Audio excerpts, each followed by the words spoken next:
Good afternoon, everyone, and welcome to Lloyd's Academy, Latin America and the Caribbean. The session today is going to be presented by Peter Montanaro, the head of market oversight and delivery for Lloyd's. My name is Daniel Revilla, and I am the Latin American and the Caribbean head for Lloyd's. And I am delighted to welcome Peter to this session. Peter has been working in the insurance market for about almost 40 years. So he started basically when he was a baby. Before joining Lloyd's, Peter was one of the founding directors of Lamborn Insurance Services, a business that provided back office support for companies, syndicates, and brokers, as well as runoff management to small number of businesses, credit control, commutation, debt collection, and all that fun stuff, including reinsurance consultancy. Now, he joined Lloyd's in 2004 and has held several senior roles in the corporation. In October of 2020, Peter became the head of market oversight and delivery, and hence his opportunity to be with us today. His responsibilities include the responsibility for the agency operations and policy, as well as third-party oversight teams. In addition to this role, Peter is also the chairman of the Capital and Planning Committee at Lloyd's, which is responsible for all the annual approval of syndicate businesses plans, as well as setting each syndicate capital requirements. So quite a lot of responsibilities in your realm, Peter. Welcome to today's Academy event, and please, the floor is all yours. Thank you, Daniel, and good afternoon, everyone, or good evening from England. And thanks very much for tuning in to listen to me. Oversight isn't necessarily the most exciting topic in the world, but I will try and make it as interesting as I can. If you feel yourself falling asleep because I'm failing to entertain you, then by all means, drop a note and some difficult question to Daniel, and he'll interrupt me and ask me the question. Otherwise, happy to talk through the presentation and then take any questions at the end. So yes, my name's Peter Montanaro, and as the slide says, and as Daniel said, I'm the head of market oversight and delivery at Lloyd's. Well, what does that mean? Well, my role and the role of my team is to coordinate the 15 different oversight departments' assessments of Lloyd's businesses, to ensure that Lloyd's has a holistic view of any of those businesses and can, when required, take actions to help to improve those businesses. So those 15 areas, whether they're focusing on underwriting, cover holders, claims, reserving, etc., all have interactions with the Lloyd's syndicates. And it's my role and my team's role to make sure that all their knowledge is captured and shared, and when necessary, acted upon. And as Daniel mentioned, I have another role at Lloyd's, which is that I chair the capital and planning group. So this is the committee that will consider the business plans of each syndicate every year with a view to approving them and agreeing a suitable capital number that will be required to support the plan. And I'll speak more about that later. In short, I suppose my responsibilities can involve many challenging conversations, not only with the syndicates themselves, but the brokers that wish to service them, and can result in me not necessarily being the most popular person in the corporation at various times. That's just the cross I bear in this particular wonderful role that I'm given at Lloyd's. If you could turn to the next slide, please. So as the slide says, that market oversight is one of Lloyd's strategic priorities. Now, I might be biased, but for me, this will always be our most important priority, because we need to ensure that all our businesses meet the standards that we expect of them, so that they represent Lloyd's in the best possible light. They look after all our customers and protect our brand, our rating, and our reputation. Good oversight will mean an improved chance of good results and more opportunities for finding new business with counterparties who we then know will be assured by our capability and our reputation. Responsibility for the oversight falls under the new Chief of Markets at Lloyd's, who's a gentleman called Patrick Tiernan, who joined us recently from Aviva. So Patrick is my boss. Our approach to oversight at Lloyd's is risk-based. Now, what does that mean? Well, that means that for every business within Lloyd's, we will consider the materiality of that business or the issues surrounding that business, and that will define where we apply our focus. If businesses are deemed to be running well, we will apply a very light touch to their oversight, allowing our time and resources to be spent focusing on those businesses where there are genuine concerns. This means that we can manage our time appropriately and also acts as a pretty good incentive for the Lloyd's businesses to be well managed so that they can avoid too much interference from my teams. We liaise closely with the UK regulators, the PRA, who are responsible for prudential issues within the UK, and the FCA, who are responsible for customer issues. And we stay close to them to ensure that we coordinate our oversight so as to make best use of our resource, and also to ensure that Lloyd's business are not reviewed on the same issues by both our regulators in the UK and Lloyd's. I also engage quite frequently with overseas regulators who often look to seek assurance that we are managing the market properly, and we can demonstrate to them the rigor with which we oversee our market. So I'm quite often invited to speak at overseas regulators conferences, and of course we host regulator conferences at Lloyd's as well. If you could turn to the next slide, please. So the oversight that we manage is to support the delivery of the Lloyd's strategy. And in recent times, that's been to focus on improving the underwriting results. And this has meant that we've done a lot of work to consider how well businesses are managing their underwriting and to understand the actions that are being taken to remediate difficult books of business. Some of the work that we've done in the past few years has involved making some pretty difficult decisions at class of business level and even syndicate level in some cases, and has also focused on those businesses where we believe there are improvements are needed around the governance of those syndicates. So we have done a lot of intrusive work over the last few years because of some of the disappointing results at Lloyd's in the past. Now we are starting to see improvements in those results, and I think a lot of that has been the work that we've been doing. Now I know that there's some brokers on the call today. Now you may have seen some of the end side of that, because we've been challenging our syndicates to look closely at the business they're writing and have been challenging them to prove that the business that they are writing is good.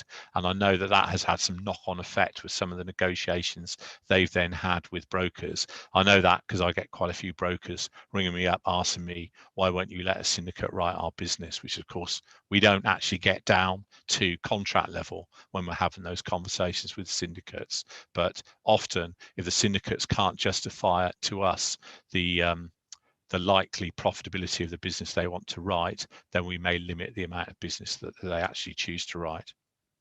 And what we hope is that by taking these actions with the syndicates, we create conditions under which good businesses can thrive. Our oversight is aligned to the risk appetites that are set by the Lloyd's Council. For example, we have an appetite for the number of businesses that may have problems at any one time. And so we need to ensure that there is sufficient oversight and corrective work to make sure that we do not exceed that number of problem syndicates. And our principle is that we must be decisive in our actions so that matters are resolved quickly and other market members are not impacted. Generally, bad news doesn't improve with age. So if we have action to take, we will take it quickly and decisively with the businesses that we deal with. We must also always try and find that balance between not wanting to over-regulate the market, but doing sufficient to receive the confidence of our own regulators and our rating agencies. So we need our oversight to be sufficiently robust to be able to satisfy these stakeholders that the businesses are well run.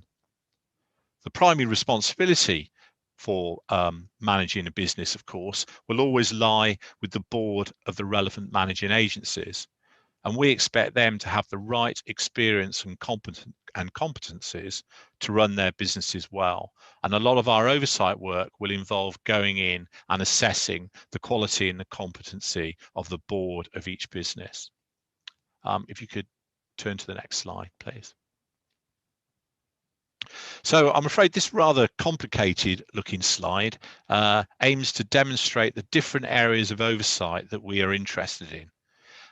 I did ask someone to put a simple slide together showing the areas that oversight covers. I'm sorry, clearly they didn't hear the simple bit, but I'll try and talk you through a part of it, and then I'm sure you can get hold of the slides to have a look at them at your leisure afterwards. So the inner circle, this identifies the risk appetites that drive our oversight work. And the middle ring highlights the specific oversight areas that have an impact on that risk appetite. And then the outside ring identifies the objectives associated with those areas. So, for example, we have a risk appetite around conduct, and that says that there is a set number of issues on conduct that we must not exceed. Conduct being the way that we interact and treat our customers. So our conduct assessment is mostly drawn from our management of policyholder protection, claims payments, and cover holder management. And so the way that we then focus on those areas is to ensure that cover holders are well managed, that we pay our claims quickly, and that we treat all our customers fairly. We will examine the speed at which claims are paid, either by syndicates or by their third-party representatives, such as cover holders. We'll look at the number of complaints that are received and the speed with which they're dealt. And so similarly, for all these other risks shown on here, we have similar areas to focus on and our objectives that we then need to meet. So if we go to the next slide, please. So what this slide shows are the key decisions that we need to make as part of the oversight cycle. And first of all, we have a process to approve any new businesses that wish to join Lloyd's. And we're approached by many parties each year that have an interest in becoming part of the Lloyd's market. We have a process that starts with that party making a high-level pitch to a number of us at Lloyd's. And we try and do this quite early in the process before too much detailed work is done. And that gives Lloyd's an opportunity to get a flavour of what the business is about. It can also sometimes mean that a deal breaker is identified quite early and we can reject a proposal before too much detailed work has been done. Because if there's something about a particular business that is not going to appeal to us, then the sooner we can let the applicant know, the better, because we don't want to create a lot of work for people unnecessarily. At the high pitch meeting, we're looking to see if the strategy makes sense and whether the people identified as the management team have the sufficient experience, track record and knowledge to deliver the strategy. Once the high level pitch is safely negotiated, we will then want to make sure that the business has all the necessary competencies in place to meet Lloyd's requirements. And this assessment is against our minimum standards.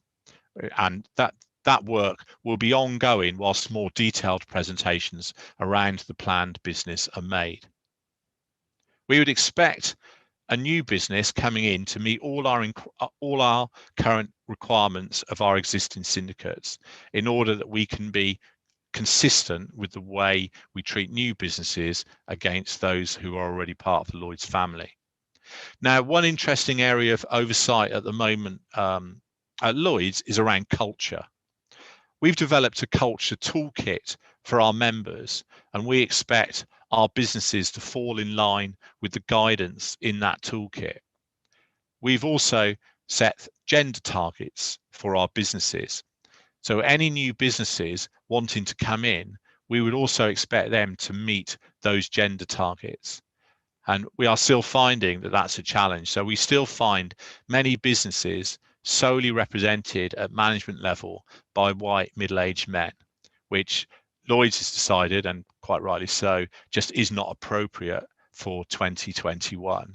So amongst the many things that we will look at when we're looking at a new syndicate, we expect the makeup of the board and the management to be suitably diverse, as what we would expect in this day and age.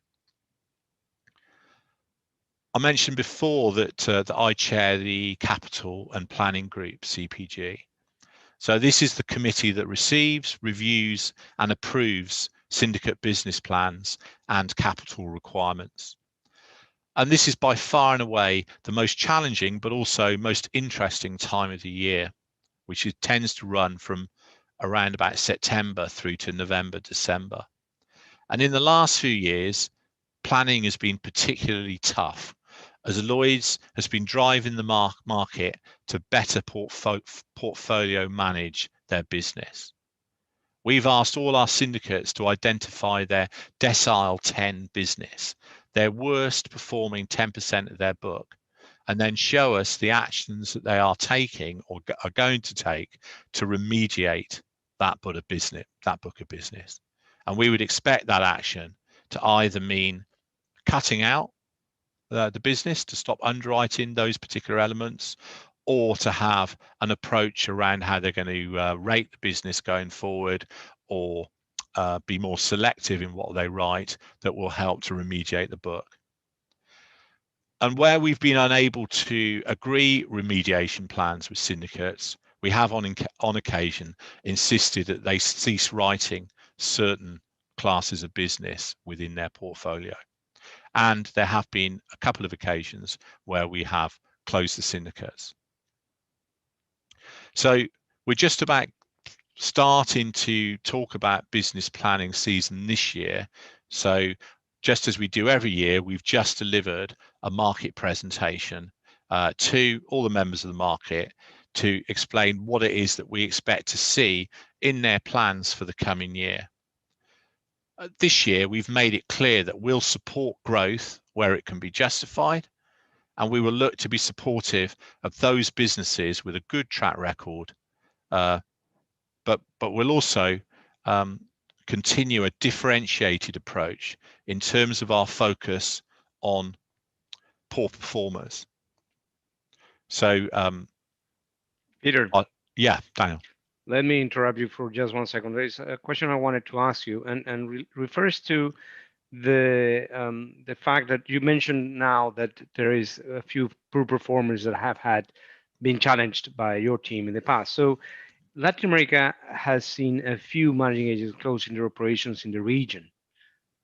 Does your role include, or the role of you and your team include telling managing agents or syndicates what regions they should focus on?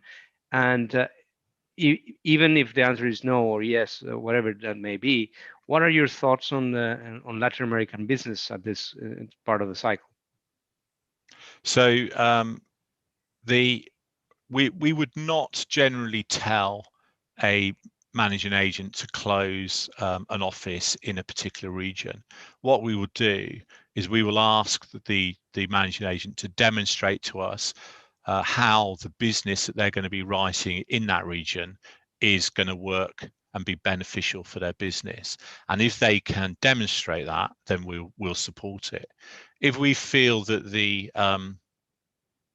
their presentation in terms of their strategy in Latin America or Dubai or Singapore or wherever it might be in the world doesn't stack up, and we can't see, based on what we know about market conditions, what we know about that syndicate's own track record, and what we know about the capabilities of their teams, if we don't think that that stacks up, then we won't support it. And then we would say, sorry, we can't support that piece of business. You're going to need to close it. But it would be initially, it's incumbent on the syndicate themselves, the managing agent themselves, to demonstrate to us how they would make the business work. I'm probably not the right person to ask in terms of the view on the Latin American market at this time, being more of an oversight man than an underwriter. So my Thank you. colleagues in CPG would do that. But again, anybody that is looking to develop their business in Latin America just needs to demonstrate to us how they'll make it work. We don't have an interest or a bias in terms of the decisions we make. We look to make decisions that support the businesses, but only where the businesses have sort of logical, realistic, and achievable plans to support their intentions. Thank you. So you got half an answer. So and as I said, so we expect all the business plans to be logical, realistic, and achievable. And that means that we expect each business to be able to demonstrate that they've got the tools and the competencies in place to deliver the plan that they present to us. And we expect their track record and the existing market conditions to support their plan. Now, it can be a real battle. Sometimes, I mean, when we first started coming down tougher on syndicates about 4 years ago, when you looked at the plans that were submitted to Lloyd's with the plans that were finally agreed, there was something like a £4 billion difference in terms of gross written premium, where we believed at that time that a number of people within the market were being too ambitious in terms of what they wanted to write and didn't have the track record to support it. And we said to them, you need to cut out or deal with some of the poorer business that you're writing first, and then we'll let you build on that from there.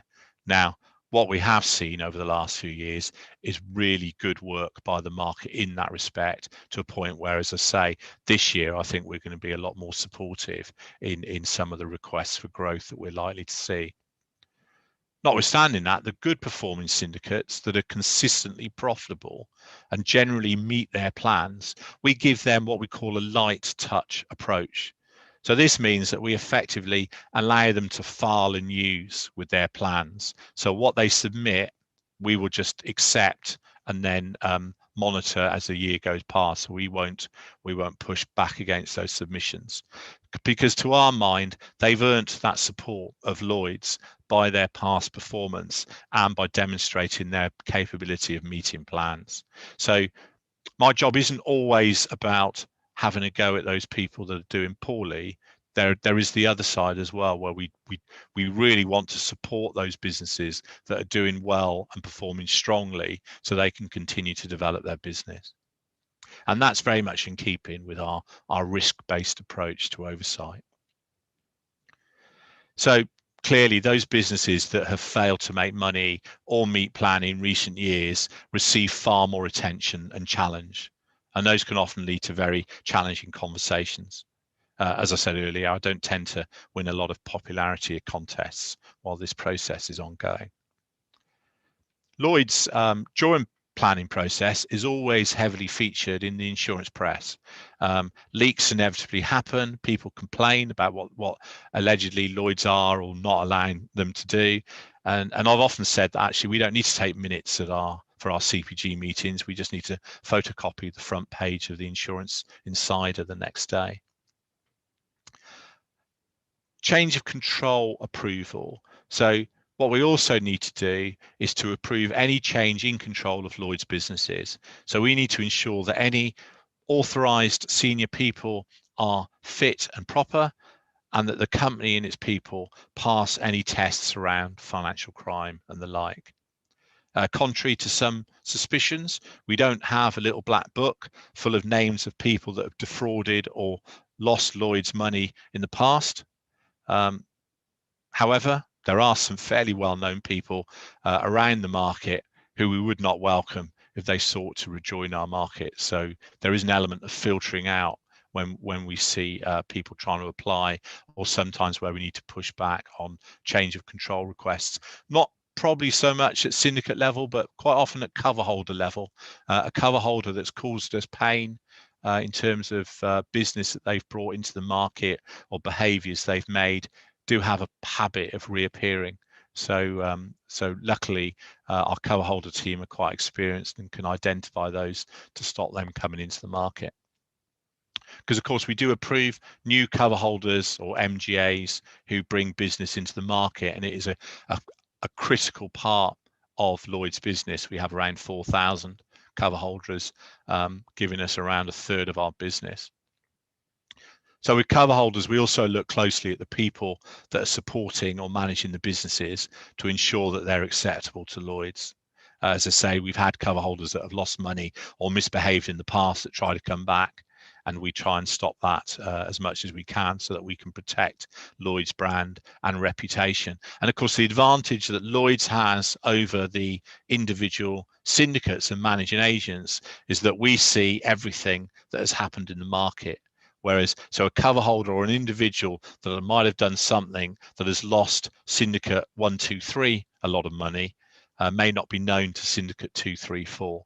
So it's helpful for the market that we're aware of these businesses and we can forewarn them or stop them from dealing with them if we know there's likely to be a problem.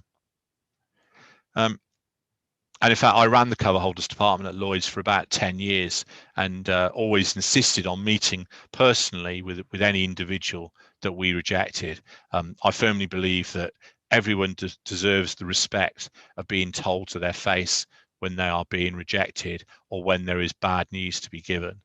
Although I should emphasize that we don't often have to deliver such bad news, but I always in any part of the role I'm doing, whether it's with a cover holder or with a syndicate or on a particular piece of business, I always think it's important that we front up. And I think Lloyd's has become very good at that in the last 5 or 10 years. Some of our decisions might not be overly popular, but I like to think that we will always front up and we'll be completely transparent as to why those decisions are made. And certainly I'd invite you, although perhaps not today in front of all your peers, if ever you've got a problem with Lloyd's, there's a fairly good chance it might be my fault anyway, but by all means, please contact me if there's something that you think's happened that is inappropriate, and you'll always get a response. In terms of market oversight planning, so I think I mentioned earlier that we assess businesses against standards in the various different disciplines that are important, and then during the fourth quarter of every year, we release our market oversight plan for the following year. And if you're that way inclined, you can go into lloyds.com and download a copy for yourself. Very helpful if you have problems sleeping. A quick read of that should soon sort that out for you. So one is published for the whole market, and that will identify what we believe are the key risks facing us over the next 12 months. So these can include COVID, and any changes to the market post-pandemic, the impact of Brexit, any regulatory challenges, cybercrime, anything like that. So these issues that are sort of present day issues will very much drive our decisions as to what areas we're going to focus on for the future 12 months. Now, I'm sure that the market oversight plan for 2022 will focus heavily on cybercrime and the operational resilience of businesses to protect themselves from this, because that is something that we see fairly active at the moment. But in addition to the market oversight plan, we also produce specific oversight plans tailored for each syndicate. And these plans will be designed according to any risks or concerns that we might have for certain businesses as a result of either their performance or just from our experience of dealing with them on a day-to-day basis over the previous 12 months. Before we release those individual oversight plans to the particular syndicates, we will consult with the PRA and the FCA. And the reason we do that is because around about the same time, the PRA and the FCA also try and think about what is it that we want to look at within all these businesses next year. And obviously what neither of us want to do is duplicate work. So it's not good for us, it's not good for our regulators, and it's certainly not excuse me, and it's certainly not good for the businesses themselves if they end up being reviewed on the same subjects by Lloyd's and then say by the PRA. So we will go through with the regulators the work that we're going to do in the coming year, And sometimes they'll say to us, oh, that's helpful. We were going to do that. We won't do that now, but could you just include this, and this in the scope of your work, and then share your findings with us. So we find by doing that, it helps us to be more efficient in how we oversee the market in conjunction with what the actual regulators themselves want to do, and make sure that we don't effectively duplicate effort. And then in terms of decisions around exiting the market, so there are times when we need to either manage the exiting of a business where a syndicate has decided for themselves that they want to leave Lloyd's, or sometimes, of course, we decide that the syndicate cannot continue. Now, in both cases, we need to be able to make ourselves comfortable that there is sufficient capital in place to meet future claims and expense obligations, and also that there is suitable capability of both systems, infrastructure, and resource at the managing agent to manage the runoff. And where we cannot be satisfied that the business is sufficiently resourced, we can instruct the business to appoint a new managing agent to manage the runoff. So if you move to the next slide. So as I mentioned before, so I can skip quite quickly through this one, each year we will present the market oversight plan and the managing agent oversight letters. And these are the particular things that we think about when we are looking at the plan, and also the oversight letters themselves. And we can actually jump to the next slide, because I think I've covered most of this anyway in what I've said. So if you can just go to the next slide. And this was what was in the 2021 market oversight plan. So these are the particular issues that we thought were relevant and that we had to focus on. Unsurprisingly, a lot of our work this year has been in response to the COVID-19 pandemic. So particularly around operational resilience. So suddenly we've had all these businesses having to work from home, just like many businesses around the world. And how have they coped with that? How have they been able to cope with that? And we've been, as part of our oversight, just making sure people have coped. And actually, the London market, quite surprisingly, I think, has coped remarkably well in terms of managing their business from home. We are starting now slowly to see people moving back to London, but actually the systems and the processes have held up pretty well. One of the results of this terrible pandemic that we've all suffered is that it has focused the mind in terms of the digitization of the market. So we've been trying to drive through electronic placement and get things moving faster on that. As people have been confined to their homes and they've had to rely on technology that much more, they have started using that more. So what this sort of terrible time has meant is that we have improved some of our systems and processes, which I hope means that very soon, as we come out the other side of COVID, that technology-wise and capability-wise, we're a lot more efficient in the way that we manage our business. But COVID, as I say, is very much a part of the 21 plan. What we also did last year, as I say, because we create these plans at the end of the previous year. So what we also had to do last year was rewrite this oversight plan. We've never done it before, but once the situation happened in March and people were being sent home, obviously, despite the fact that we are essentially a regulator of the market, we needed to be sympathetic with the challenges that the businesses had. And the last thing they needed were my teams all over them, demanding lots of information, doing lots of reviews and asking lots of questions. So we did change our plan last year and prioritize things just to ensure that we didn't overburden teams when they were struggling to cope with the impact of COVID.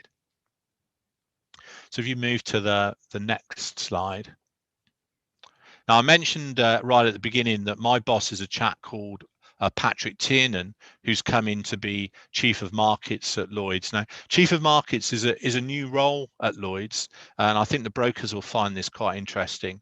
Until Patrick came, there used to be two different directorates, one that used to deal with performance and oversight, where I work, and another one that dealt with distribution and development.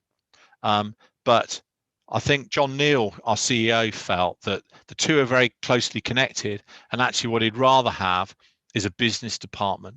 So he's effectively merged those two directorates together and then put Patrick in charge. Now that makes good sense, and I hope this diagram will explain why to a certain degree. We will assess businesses on how good they are and categorize those businesses. And when businesses have problems and need interventions to put them right, we will manage those interventions to help to improve the businesses. But where a business is good, then we want to work with those businesses to help them to develop further opportunities. So effectively, it's two sides of the same coin. So it makes a lot more sense having the assessment and the oversight and the development together, so that I can work closely with the development teams and say, these are businesses that are doing really well. By all means, please engage with them and see what you can do to help them to develop their business in new classes of business, in new territories, whatever it might be. So the linking of oversight and development that Lloyd's has done, I think, is good and very important. So we move to the next slide. What we are now going to do this year is, as I said, we've always managed Lloyd. We've always checked syndicates' competencies against minimum standards. We're going to stop doing that now, and we're going to go to more principle-based oversight. And the reason for that is because under minimum standards, there are around about 790 different requirements. And that was an awful lot of painstaking work for syndicates to take. And it also, I think over time, it's become something of a sort of tick box exercise. And that isn't really a good way to regulate business. So what we're doing is we're effectively throwing them 13 principles, where I've sort of put the headlines here, and saying to the boards of the businesses, you manage these areas to meet these requirements. You make the judgment call, and then we'll come in and measure against that. And I think what that does is it encourages a far more grown-up relationship between Lloyd's and the market. So the boards need to make their own judgments on what constitutes managing underwriting, profitability, cat exposure, outwards reinsurance, etc. Well, they don't need to be spoon-fed by Lloyd's. We will then go in and judge how well they're doing and act upon that. But that gives them a lot more freedom in the way that they run their business. So if you move to the next slide.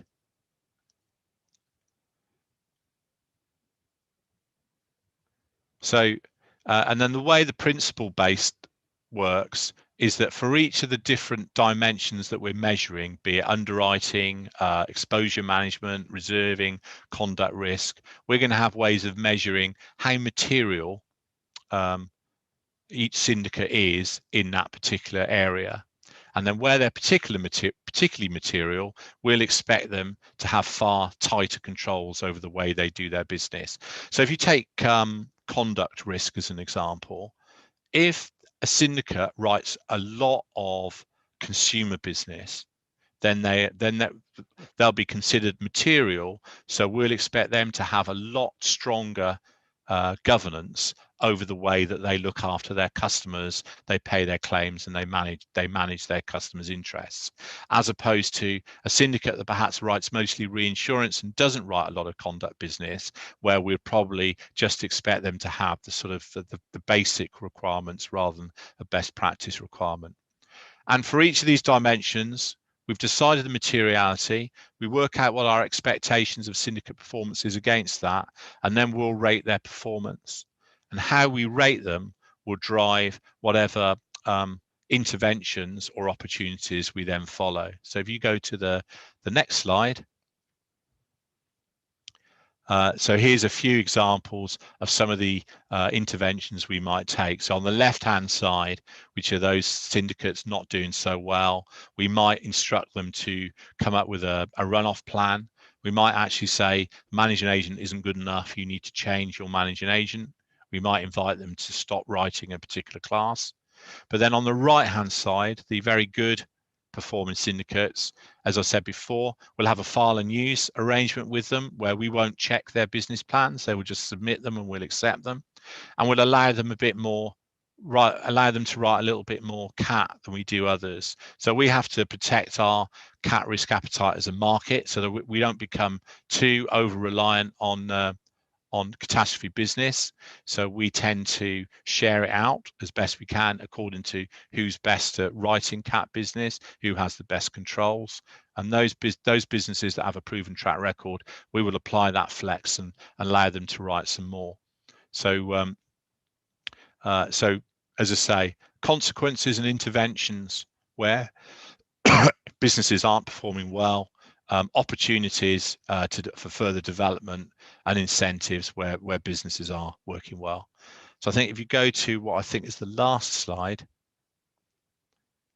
and this just talks about how our principles work in terms of our engagement with regulators. So it's proactive. So we tend to try and keep our UK regulators fully informed of what's going on, and we will aim to be as helpful to our overseas regulators as we can.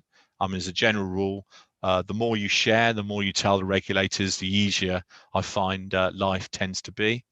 Our engagement, though, is all structured so that we know exactly who's talking to whom at any one time, and it's completely joined up so that the regulators are hearing a coherent and a consistent message from us. And that is important because whilst we oversee the market, we also want to represent them well. So we want to be able to demonstrate to our regulators and overseas regulators, overseas to us, overseas regulators, that they can trust us, they can trust the oversight that we're doing. So I think that's probably filled up my time. Daniel, if you're still awake, or I if am barely, but yes, I'm oh, kidding. bless It you. was very, it was a very interesting presentation, Peter. Thank you so much for your time.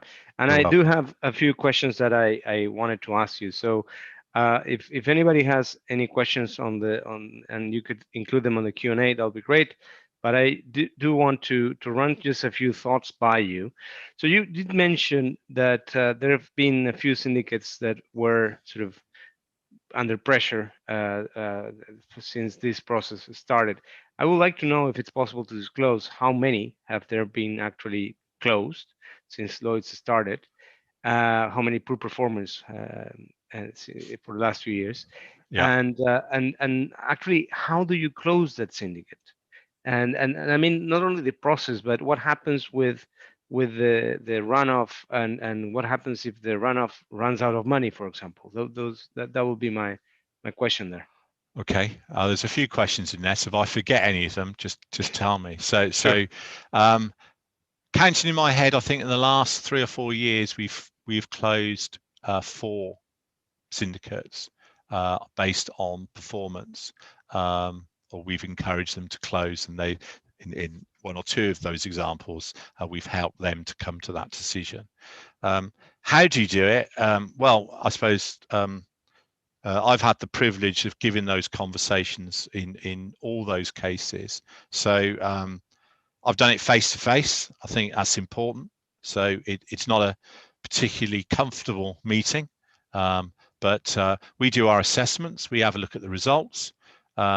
We decide that it's the right way forward. I will then go and see the CEO of the managing agent and say, based on all the information we're seeing, we are minded to close the syndicate, or minded to ask you to create a runoff plan, which is effectively the same thing.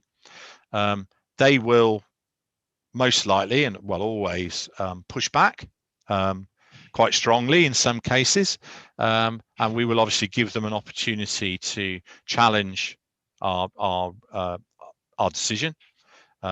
they can, if necessary, appeal that through the various Lloyd's processes. But what's tended to happen in recent examples is once we've sort of talked through the reasons and they've seen it for themselves, they've generally sort of just accepted that it's clearly not going to work and they move away. I think the most important thing with on the how to is that we are completely honest with the business that we're talking to. So we absolutely lay bare all our concerns, spell it all out completely, invite the challenge, listen to the challenge, treat them with the absolute respect they deserve, but act quickly and decisively. And of course, keep our regulators informed as well, because regulators don't like a surprise. We don't, after 2 months of discussions with the syndicates, that isn't the time to go and tell the regulator, oh, by the way, the syndicate's just closed down. So we'll tell them fairly early. So that's the how to. In terms of the financial position, so of course, through the capital setting process, we generally have we're generally in a reasonably good position year on year anyway. We've set the capital and the people have put the funds at Lloyd's, and we have the trust funds, etc., in there, which we hope will meet so we hope we'll have all the assets that will meet any liabilities. But there are occasions, of course, where the liabilities exceed the monies held.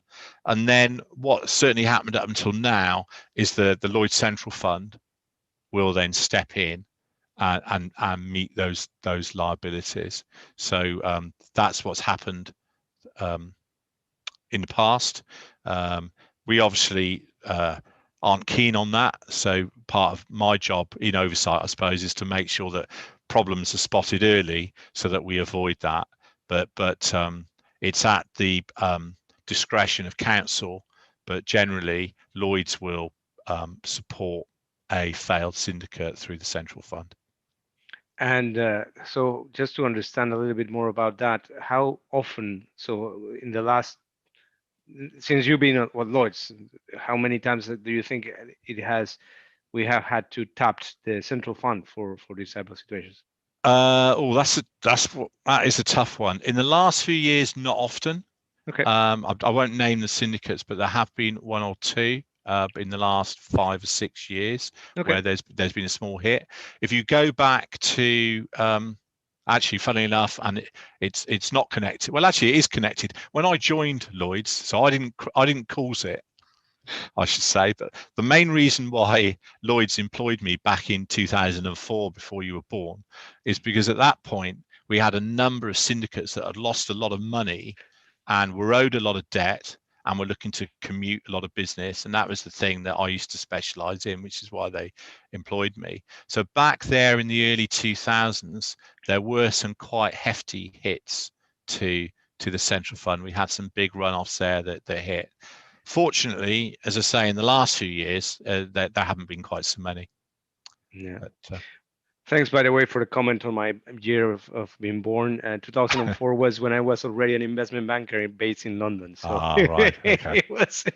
I wasn't born that year yet, believe it or not. So another question, and I think this is at least from my perspective an interesting one. Now, in these current market conditions, are there any classes of business that you or the team have said, you know what, this class of business we should not write? Have you taken that blanket approach across a class of business? I understand you do it for a particular syndicate. You can point out this class of business is not working for you guys, stop it. But have you done that for any class of business across the entire market? No, Okay. no, and I don't suppose you should never say never, but I'll say never. It, everything has its price, doesn't it? So if a syndicate comes with a good plan as to why writing in a particular class of business that perhaps hasn't done well for the market is a good plan, and they believe they can get the rate which will mean that they can deliver profit, then we will support it. Lloyd's role is to protect risk, so I don't think we're about to walk away from classes, but we are going to say where money's been lost in the past or challenges have been made, we expect businesses to justify why we should write that thing. But you know, we've been fairly um, we've seen a lot of closures of syndicates writing particular classes, but that's where they haven't been able to justify. But we certainly haven't closed a class on block for Lloyd's, and that would be completely the wrong thing to do. We're about taking risks, not avoiding them. Very good.